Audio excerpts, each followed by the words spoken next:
ururka samafalka Haniye Higsi oo kamid ah ururada ka shaqeeya arrimaha khayriga sida taakuleynta dadka jilicsan, maalgelinta danyarta, horumarinta goobaha danta guud sida xarumaha caafimaadka, dugsiyada waxbarashada, garoomada iyo wadooyinka gobolka Togdheer iyo gobolada bari ee Somaliland ayaa magaalada Burco ku qabtay munaasabad ay qaadaan dhan $10,000 ugu wareejinayeen cusbitaalka Caynaba, sidoo kalena ay dhinac socotay ururinta qaadhaanka cusbitaalka cid kasta oo ka qayb qaadanaysa. ururka ayaa sidoo kale soo bandhigay waxqabadka ururka iyo xusidda sanad guuradii afraad ee ururka oo la aasaasay bilowgii sanadkii 2021. ururka Haniye Higsi ayaa martigeliyay aqoon-yahan, mas'uuliyiinta jaamacadda Burco, dhakhaatiir, haweenka, ururada arrimaha bulshada, mudan iyo marti sharaf iyo madaxda dowladda. waxaana madashaasi lagaga hadlay caqabadaha ku gadaaman dhanka horumarka ee gobolka Togdheer iyo guud ahaan magaalada Burco iyo gobolada bariga Somaliland iyo sidii xal loogu heli lahaa. dhanka kalena qaar ka mid ah mas'uuliyiinta ururka Haniye Higsi 1 iyo Haniye Higsi 2 oo ugu horeyso Ifraax Jaaquur ayaa ka warbixiyay kaalinta ururka Haniye Higsi ugu jiro bulshada magaalada Burco iyo guud ahaan gobolada bariga Somaliland, waxaana ka mid ah hadaladoodii. waxqabadkii ururku uu qabtay 4 sano soo dhaaftay ugu weynaa marka airportka Burco oo ilaa $20,000 lagu deeqay dhakhtarka Burco oo ICUD loo sameeyay ICUD labaad ee dalka Somaliland ee Hargeysa ka baxsan laga sameeyay Burco guriga ama qolalka meydka oo aan markii hore dhakhtarku lahayn oo ay Haniye Higsi hirgelisay markii ay aragtay baahida loo qabo dhakhaatiir la gacan qabtay qalabkii nadaafadda magaalada Burco oo dowladda hoose lagu deeqay ururka dhakhaatiirta Tawfiiq oo iyagana maasha Allah bilaamin urur soo baxay oo dalka iyo dadka uu soo baxay oo doonayay inay wax qabtaan isxil qaamay oo markaa Haniye Higsi markaa ay garab gashay $3,000 iyo dawooyin ay u deeqday wadada jaamacadda Najax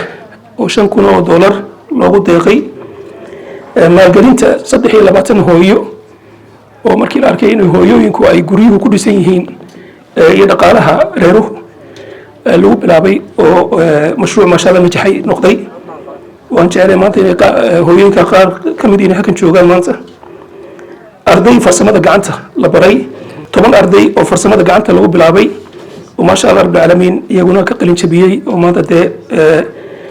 dalkooda iyo dadkoodaba wax u qabanaya iyo naftoodaba. waxaa la aasaasay Haniye Higsi 2 oo Burco ku sugan wax badan ka qabtay nadaafadda magaalada iyo wacyigelinta bulshada. dhakhtarka Caynaba oo maanta insha Allah rabbil caalamiin aan $10,000 ku wareejin doono. masaajidyo dhismahoodii laga qayb galay iyo gargaarka abaaraha iyo dhakhtarka ciidamada oo lagu deeqay qalab. Haniye Higsi wuxuu taagan yahay horumarinta bulshada iyo wacyigelinta bulshada. bulshadu haddii aynan wax qabsan ma horumarto. marka waxay u baahan tahay markii dadkii qurba jooga ay arkeen wadannada ay joogaan sida dadku ay wax qabsanayaan waxay garteen inay dadkoodiina ay wacyiga ku soo celiyaan oo ay u bilaabaan inay dadku wax qabsadaan oo cidna ka sugin wax qabasho. bulshadu way soo jeesatay wax qabadkii inay wax qabsato oo ay wadankii iyo dalkii iyo bulshadii wax ku soo celiso. meesha waxaa runtii loo baahan yahay dowladda iyo ganacsataduna inay qayb ka qaataan tacliinta iyo farsamada gacanta. waxaan ku soo gabagabeynayaa hadalka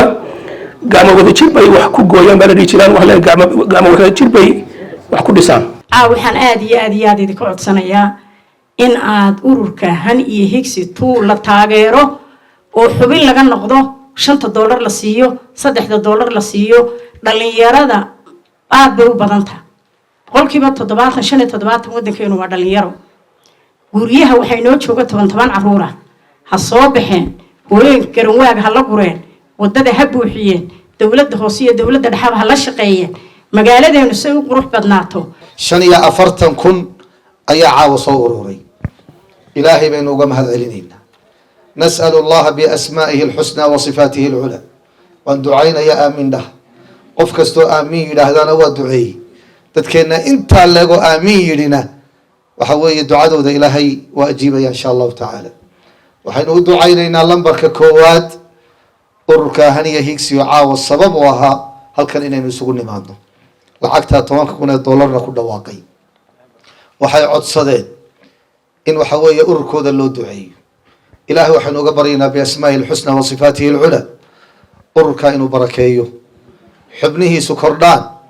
wax bixintiisu badato sidaa ka aragtaan ujeedada xafladan aanu qabanay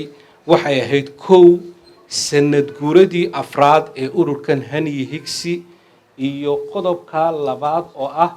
wareejinta lacag dhan 10,000 oo dollar oo ururka haniya higsi uu ugu deeqay ururka dhakhtarka Caynaba International Hospital oo aan ka mid ahay guddidiisa dibadda iyo qodobka saddexaad oo ah maalgelinta ardaydii ay haniya higsi maalgelisay hadday tahay waxbarashadoodii iyo hadday tahay xirfad abuurkoodii iyo shaqogelintoodii qodobka afraad oo aan halkan insha Allah caawa uga faa'iideysan doono waxa weeyaan waa xafladan aanu ku maamuusnaa oo kale fundraising ama lacag ururin dhakhtarka Caynaba International Hospital oo badankiinu awood ogtihiin oo muhiim inoo ah oo Caynaba ay tahay magaalo halbowle ah oo Somaliland ku taala bartamaheeda ciidamadeenina ay joogaan wadamo fara badan baanu qaadamada ka ururinaa islaan anigu dhuxul iibisaan dul tagay oo aan ku iri oo aanu 30 gabdhood oo midho yar oo dhuxul u rognay waxaan ku iri meeqaad maxaad ka heshay ka waran baan ku iri eedo waxay tiri eedo subaxii halka la ii dhigay baa gaajo iigu dambeysay waxay tiri intaan xidhxidhay ayay 10,000 iiga soo baxay caruurta aan wax soo siistay xashiishkii hadhayna waan ugu kariyay bay tiri waxaan idin leeyahay cidna uma maqna eelna uma qodna reer burco agoon iyo faqoro iyo dad waalwaalan iyo curyaamaha ka buuxee aynu u shaqeyno hadduu qofku shaqeeyana ilaahay subxaanahu wa ta'ala ugu dhawaanaya wuxuu shaqeeyo ilaahay agtiisaanay u taalaa dawlad imika 6 madaxweyne ma garanaysaa aynu maaragtaa magaalada burco ayaa oo inteeda badan waliba magaalada burco ka dhashay ayaa jirta wallahi anigu waxaan ahay disappointed waxa weeyaan waxaan mushkil ka nahay wadooyinka magaalada soo waqtay maxay ahayd toy istaraatiijiyada raanta maadaama halkan ay joogaan madaxdii gobolku waxaan u ku wacyigelinaynaa inay hawshu ay tahay isla qabasho anagu waxaan nahay dadkiina siiyay alaabta shiid qudrad mariyo wax walba leh ma sha Allah waan ku shaqaysanaa waxaan ku codsanaa kulli oo laamayaan insha Allah in soo kordhiyo wax khayr qaban ilaahay waan weydiinay halka ka soo saareyna ilaahay wax khayr qaba ha ugu bedelo dadku way dhibaataysan yihiin ma haystaan waxay cunaan qof kasto inaga mid caawa halkan jooga waxa laga yaabaa inuu guri xasiloon ka yimi balse dadku ogaalkoodu way yar yihiin dariska iyo dadka baahan ee degmada burco jooga warniyahow dadku ogaal badan ma siiyo marka mujtamaca laga tago laba haday isla jaan qaado dalka hore u mara cidda maamulka haysa iyo cidda adduunka haysa labaas haday isla jaan qaadaan dalkaasi ama gobolkaasi hore u mara warnimo dhalinyarada maanta meeshii qabsaday aad aan dawladda ugu taagtaagin anu dawladda aanoo ka mid ah oo kulmiya ayaan 60 daqiiqo u soo fadhiisan jiray TV-yada waayo maxaa deeqa qaylisiinay waxaan arkay meeshan mas'uulka ka ahay in ceebi ka taagantahay ma dadkan baktiyayaan waxba haysan man cashuur ku kordhiyaa mise dawladda dhaxan wax uga raadiyaa waxaan leenahay haniya higsi aad iyo aad baa mahadsantihiin waxaan sidoo kale xusid mudan cusbitaalka Caynaba oo runtii caawa halkan iyaguna ay ku guddoonsiyeen lacagta 10,000 dollar ah iyadana in laga qayb qaato oo dhammaanteen aan ka qayb qaadano qof kasta karaankiisa iyo waxqabadka iyo maxay tahay waxayntiisa intaba inuu ka qayb qaato iyadana hadii Ilaahay ka dhigo waan baraarujin lahaa dadku waxa fiican haday sida saar sheegtay hadii gacmo la isqabsado ma ifraaxiyo meel baa la gaaraya marka waxaan jeclaan lahaa caawana sida gudoomiyaha rugta ganacsiga oo isna ugu magaranaysa inuu deeqay 500 9,000 aanu already caawa ururinay waxa uu inoo sheegi doono waxa ku darsanaya inaanu kusoo dhaweyno qolada dawladda hoosena kelmad baan leeyahay hana lala shaqeeyo insha Allah ta'ala qolada qurba joogta waxaan oran lahaa haddaad 8 balood hargeysa ka iibsateen aad naga guurteen aad intiina soo degteen u yeedhateen maaragtay ehelkiina iyo qaraabadiina hargeysa ugu yeedhateen dhowrkii $1,000 aad sidateen haddaa hargeysa ku bixiseen hudheeladeeda ku degteen guriyada ku kiraysateen barca maxaa u reebteen waxaan jecelahay inaan contribution-ka ugu horeeyo bartan kaga dhawaaqo oo aniga ah Mustafa haddaan ahay waxaan jecelahay inaan kaga qayb qaato isbitaalkaas la dhisayo mar haddaan ururkii maanta dee waxba ma soo dhijisan iyagu way dambeyn doonaan Han iyo Higsi waxaa kaga qayb qaaday laakiin isbitaalkan ka horreynaya $500 baan jecelahay inaan kaga qayb qaato waa in guntiga dhuusha la iskaga dhigo si cusbitaalkaasi inooga daboolo gaari dhaawiciisa intaasoo 100 kilomitir lasoo sidoo dhiig bax iyo dhibaato badan aynu garanayno de wixii naga soo maray isbitaalkaas waa isbitaal weyn oo referral ah oo 76 qol 18 guri lacagta fayskii hore ku baxday waa $217,000 waxaa shirkadii dhisaysay la siiyey $180,000 sidoo kale shirkadda monitor garaynaysa quality-ga eegaysa maxay haytay isbitaalkaasi inuu sidiisa u dhismayo oo hiirad la yidhaaho oo aad garanaysaan Faarax uu madax ka yahay Faarax Xuseen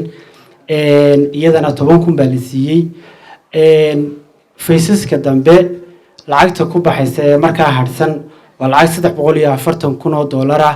inay wax badan idinku bishaareen doonaya anu waxaan ahaa dadkii Hargeysa la geeyay laakiin waan ka soo noqday anu burcaan ugu jecelahay dunida waa ka soo noqday burcaan deganahay anu waxaan dadka hoose iyo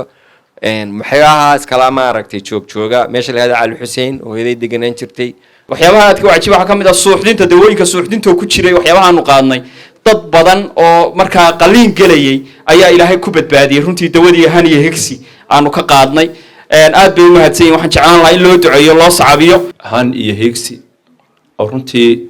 wax dad badan ay garan waayeen iyagu gartay oo isxilqaamay aad baan idinka mahad celinayaa waa runtii waxa weeye wax weyn baa qabateen oo Ilaahay wax kaga doonisaan oo aydan cid gaar ah kaga doonaynin waxaan leeyahay awareness badan horta dadkan aanu sameeyno aqoon-yahanka iyo madaxda culimada insha Allah ta'ala arrinkaasi waa mas'uuliyadna saaranayno ka howlgalno ujeedada halkan waxa weeyaan kulli anigu aan u kacay inaan marka hore idinku duceeyo dadaalka aad muujiseen mar labaadka idinku dhiiri geliyo mar saddexaadka anigoo hore uga qayb qaatay ururinta cusbitaalka inaan caawino $1,000 aan ku yabaho aad iyo aad baa mahadsan Maxamed Matan Gabalaax wararka telefishinka caalamiga Home Cable Burco